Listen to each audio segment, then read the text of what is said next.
धडकनाळ आणि बोरगाव या गावावर ही आपत्ती साधारणतः दर 5 वर्षाला 7 वर्षाला ही परिस्थिती निर्माण होते। आदरणीय विलासराव देशमुख साहेब मुख्यमंत्री असताना सुद्धा अशीच परिस्थिती निर्माण झाली होती। आदरणीय साहेब या गावात आले होते, परंतु त्यावेळेस पुनर्वसन करण्याचा हा प्रस्ताव त्यावेळेस शासन दरबारी होता, परंतु काही कारणास्तव पुनर्वसन झालं नव्हतं। या गावाच्या वरच्या बाजूला ज्या मोठ्या नद्या आहेत, ते कर्नाटकहून पाणी येणार या गावात, या नदीच्या कडेला असलेल्या संपूर्ण गावाचं पुनर्वसन करणे हे एकमेव शेवटचं अंतिम ध्येय या गावासाठी राहू शकते, दुसरा कुठलाही पर्याय राहू शकत नाही।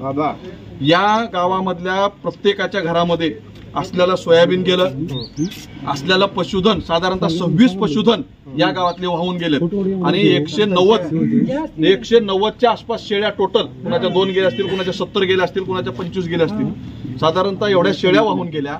एकही जनावर सापडू शकलं नाही, पशुधनामधलं शेळी सापडू शकली नाही। अनेकाच्या घरातल्या मौल्यवान वस्तू गेल्या।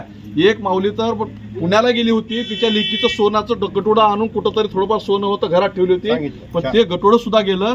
ते माय माऊली हाय वकून तिथं आज आरडाओरड करते, तिनं धासत खाल्ले। अशा परिस्थितीमध्ये एकाच्या घरामध्ये धान्य नाही, एकाच्या घरामध्ये चूल पेटत नाही, एकाच्या घरामध्ये लाईट नाही, कुठलीच परिस्थिती, अनेकाचे घरं उद्ध्वस्त होऊन गेलेत।